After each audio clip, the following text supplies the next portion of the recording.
Ayan po, magandang hapon po sa inyong lahat. Ngayon po ay araw ng Lunes, no?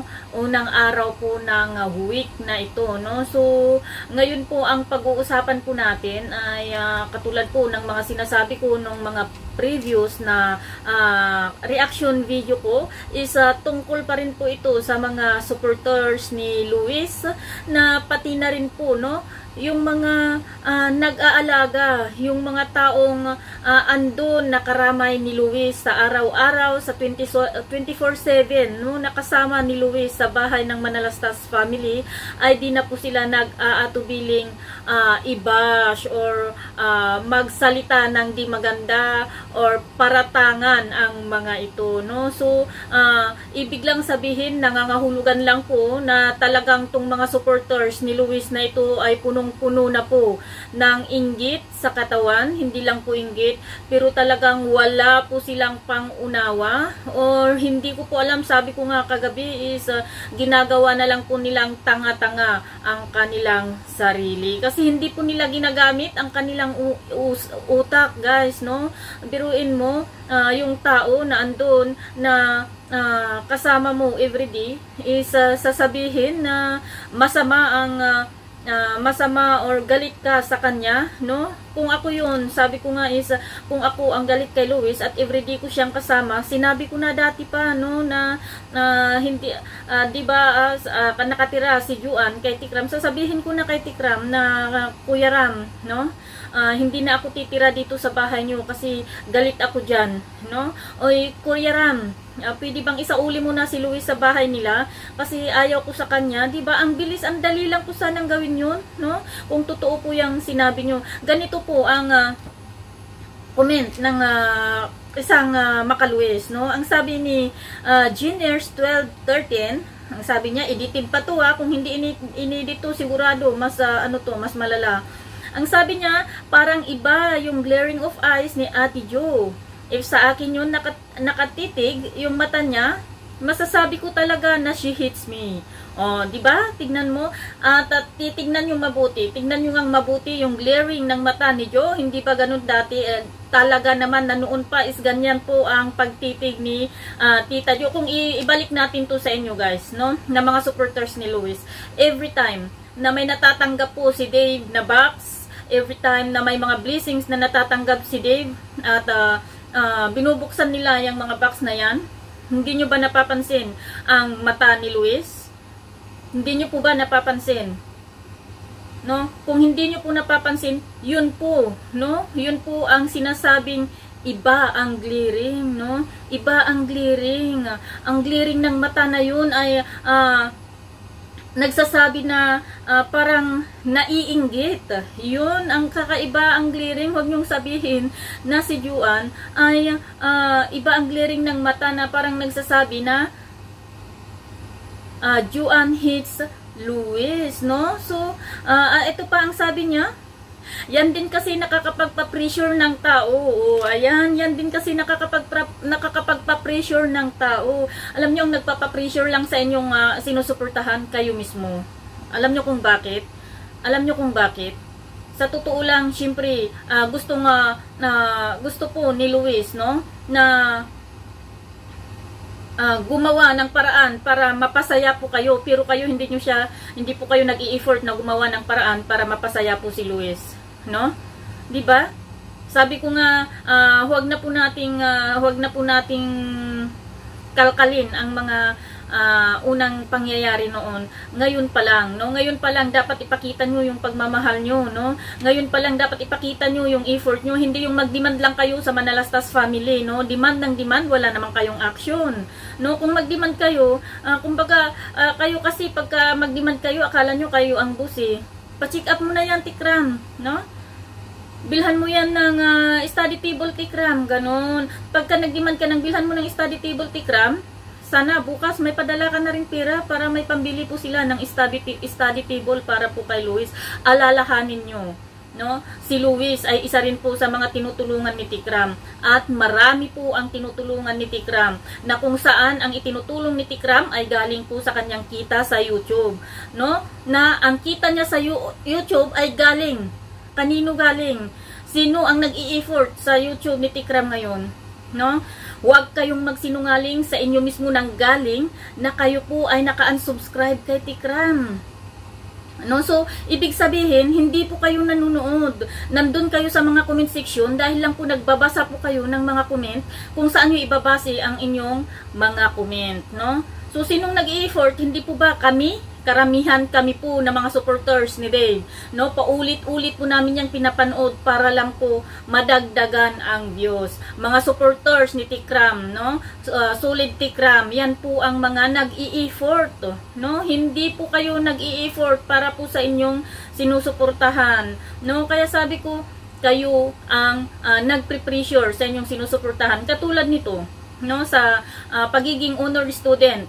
No? Sa kagustuhan nyo na malampasan ni Luis, sa kagustuhan nyo na malamangan ni Luis si Dave, no? Anong winiwis nyo? Anong kino-comment nyo? Alalahanin nyo yung comment na yun, nabasa mismo ni Dave sa harapan ni Luis sa live stream. Ang anong comment nyo? No? Mag-aral kang mabuti, Luis, at kunin mo ang highest honor, no? 'Di ba? So anong nakaka-pressure? Yung kasama niya si Tita Juan, o yung ang taas na expectation nyo, na sabi ko nga, kayo kasi, no, ang expectation nyo kay Luis is napakataas. Gusto nyong ipaabot yung buwan at tala na hindi naman kaya, no? Kaya na-pressure yung bata, no? 'Di ba? Yun ang dahilan. Kaya nga kada na lang may upload is wala si Luis. Pag may nakita tayo na kahit kunting pakita sa kanya, hawak-hawak yung tablet. Bakit? Dahil nagre-review yan para sa inyo. No? Tapos ibabato nyo sa mga Manalastas family. Dumugo ang ilong, kasalanan ni Tikram, kasalanan ni Dave, kasalanan ng mga supporters ni Luis. Ganon. Nakita nyo lang si Luis na mag-isa doon, na pre-pressure dahil sa tingin ni Tita Juan. Ganon. Wala na bang iba? Wala na po ba kayong ibang narrative kundi sa Manalastas family kay Dave? Hindi nyo man lang ba naisip na sadyang ganyan lang talaga si Luis? Hindi nyo man lang ba naisip na talagang hindi marunong makisama si Luis? Kung marunong kang makipagkapwa-tao, no? Kung tanggap mo ang kalagayan mo, hindi ka po magiging ganyan, no? Tanggalin po natin yung sinasabi nyong hiya-hiya. Tanggalin po natin yun. At yung bata pa na sinasabi nyo, wala po yan, no? Kasi sabi nga natin, ever since na pumunta dyan si Luis, nakitaan po natin na hindi naman siya mahiyain na bata, no? Nagkaroon lang po ng ganyan yan dahil po, sabi ko nga, nakikita niya no? Na every time, no? Na may mga pa-box kay Dave is ang dami, no? So iba yung feeling. Sabi niya siguro, bakit ako? Bakit wala sa akin? May supporters din naman ako. Anong ginagawa ng supporters ko? 'Di ba? Yan ang isipin niyo, huwag niyong ibato sa taong tumutulong sa kanya ang inyong pagkukulang, no? Huwag niyong ibato po sa taong tumutulong kay Luis ang inyong pagkukulang. Napaka-ano nyo guys, no? Wala po kayong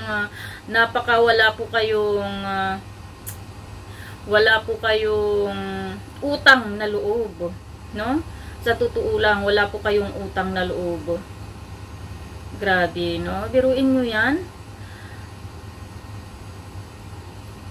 Yung mga Manalastas family pala ang may kasalanan sa mga nangyayari ngayon kay Luis. So, dapat pala, no? Dapat pala ang gawin nyo, kayo na mismo, mga supporters ni Luis, ang kukuha kay Luis, ibalik nyo sa magulang niya.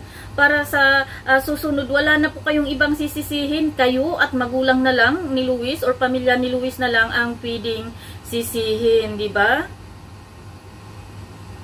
Ito pa, ang sabi naman ni Tik Luis chapter_chapter, no? Ito ang sabi niya. Okay lang yan, Luis. Ang importante, pasok ka pa din sa honor na excited kami sa pagsabit ng medal ng totoo mong magulang. Yung makikita mo silang proud kasi matalinong anak nila yung masasabi nila na anak ko yan. Hindi namin nagustuhan yung pagsabi ni Juan ng bakit daw bumili ng calculator. Sana man lang maging concern ka din kay Luis. Pinapahalata ka talaga na paborito mo si Dave. Palibhasa kasi mayayaman ang mga sponsors ni Dave kaysa kay Luis. Huwag kang magalit, Juan. Yun kasi ang totoo, aminin na natin. Basta Luis, gulang sa buhay, makakapagtapos ka din ng pag-aaral. Sa ganon, matulungan mo ang totoo mong pamilya. Ayan, ang sinasabi po nila, no? Alam nyo guys, kung ano ang dahilan kung bakit sinabi ni Juan na bakit sila bumili ng calculator. Bakit siya bumili ng calculator? Mahalay nyo, may calculator doon sa bahay po nila, no? Kayo talaga, oh. Ang dami nyong hanas, ang dami nyong problema sa buhay. Sige, titingnan nga po natin kung kaya nyong mapauo si Luis na magulang niya ang magsasabit ng medalya niya. Ang narrative nyo na ngayon is okay lang yan, Luis. Diba? Ang narrative nyo sa previous, no? Mga nakaraan na videos is go Luis, no? Mag-aral kang mabuti, Luis, no? Para sa highest honor, diba? Ngayon na may nangyari, ngayon na dumugo ang ilong na nakita nyo, after yung narrative nyo na kasalanan ni Tikram, kasalanan ni Dave, kasalanan ng mga supporters ni Dave, ang sinasabi nyo naman ngayon is okay lang yan, Luis, no? Huwag nyong i-pressure si Luis, no? So, ayan, magtanda kayo para alam nyo, no? Magtanda po kayo. Saka puputak po ninyo, no? Nabubulilyaso lahat ng plano nyo po kay Luis, no? Ang kawawa sa mga ginagawa nyo, sabi ko ulit, uulitin ko, ilang beses ko pong inuulit-ulit po ito. Sa mga ginagawa nyo na pambaba sa Manalastas family, sa mga ginagawa nyo na pambaba sa mga taong walang ginagawang masama sa inyo at lalong-lalo na sa inyong sinusuportahan, ang kawawa po ay si Luis. Alam nyo kung bakit? Alam nyo po kung bakit? Instead po, no? Kasi lahat ng mga comment nyo, nababasa po nila. Akala nyo hindi? Nagbabasa yung dalawang bata ng mga comment nyo. Kaya alam din po nila kung sino ang totoong bashers between Luis supporters and Dave supporters, no? Alam nila, kami, oo, minsan talaga totoo ako, pero hindi ko pa binas si Luis, sa totoo lang, no? Kasi sabi ko, ayaw ko man sa bata, hindi man ako, ang pagmamahal ko ay hindi man katulad ng pagmamahal ko kay Dave, no? Ang bata ay bata. Wala siyang ginagawa sa akin. So, alam mo lang kung bakit nadadamay si Luis sa pagkainis ko ay dahil po sa inyong mga supporters niya na puros bashers, no? Na kung sino-sino na lang po ang ituro nyo para lang po mapagbigyan yung kagustuhan nyo, no? Na makapanakit ng kapwa, lalong-lalo na sa mga nagmamahal kay Dave, nagmamahal kay sa mga taong tumutulong at nagmamahal kay Luis, no? 'Di ba? Grabe kayo, grabe kayo. Isipin niyo mabuti. Isipin niyo pong mabuti, no? Yung taong nagpapakain mismo sa inyong so-called na mahal niyong bata, siya mismo ang kinakagat niyo, no? Hindi po kayo nakakatulong sa inyong sinusuportahan. Hindi po pagmamahal ang tawag po diyan. No, hindi po pagmamahal, kundi nagpapapansin lang po kayo, pabida lang po kayo, at ipinapakita nyo lang po, no, dito sa social media na talagang tatanga-tanga po kayo, na talagang ang utak nyo po ay nasa talampakan, hindi nyo po yan ginagamit ng tama. Ang utak po kasi dapat ilagay nyo po sa ulo, no, para magamit po, mag-function po siya ng maayos, no? Kawawa si Luis. Magbago na po kayo habang may panahon pa. Saka lang po kayo magsisisi pagka huli na po ang lahat, no? Saka lang po kayo magsisi pagka huli na po ang lahat. Yung mga sinabi ni Juan na yun tungkol sa calculator, masakit pala sa inyo na hindi nyo po alam ang dahilan kung bakit nga sinabi na bakit ka pa bumili ng calculator, no? Hindi nyo pa alam ang dahilan eh, pero sinabi nyo na yun, no? Maya-maya, sino na naman po ang isusunod nyong ibas? Si Nanay Jack na naman, kasi ganyan ang ginawa nyo noon eh, no? Inumpisahan nyo kay John, kay Flor, kay Jack, kay Juan, hanggang pumunta kay Ramel, kay Tik Janet, no? Kay Purin. Ano na? Kumusta naman ang buhay nyo ngayon? Kumusta ang buhay ng sinusuportahan nyo? Nakuha ba niya ang highest honor? Siya ba ang highest honor ngayon? Kumusta ang pakiramdam niya? Masaya ba siya? Napilit niyong ipinapaabot ang bituin at ang buwan sa kanya na hindi naman niya kayang abutin. Kumusta na po? Ikumpara nyo po, no? Ito sana, ayaw ko sanang pagkumparahin para makita nyo po ang pagkakaiba ng dalawa.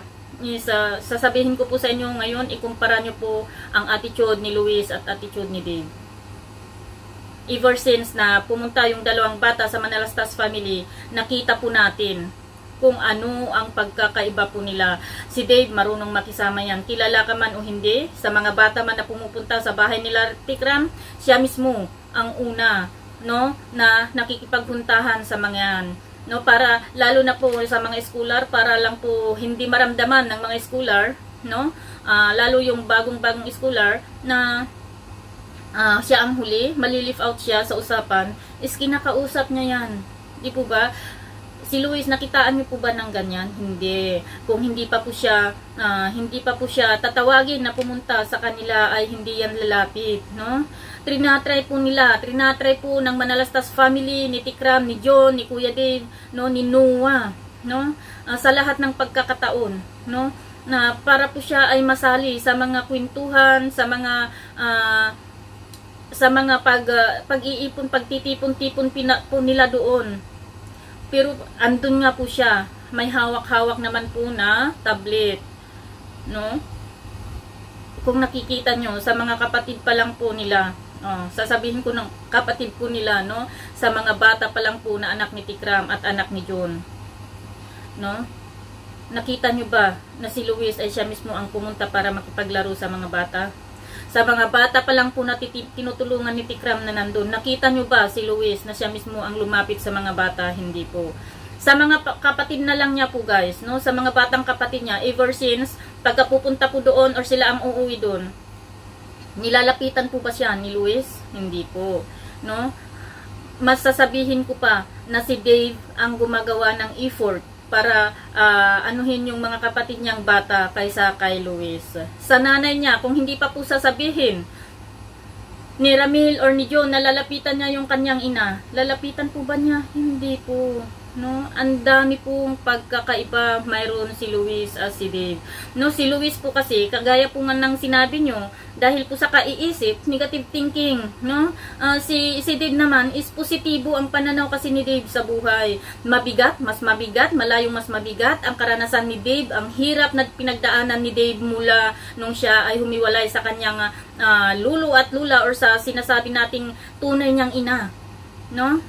Namuhay siyang mag-isa sa Divisoria, gamit-gamit niya ang kanyang lakas, ang tapang ng loob niya para lang po mabuhay siya ng maayos at mabuhay siya na walang tinatapakang tao, no?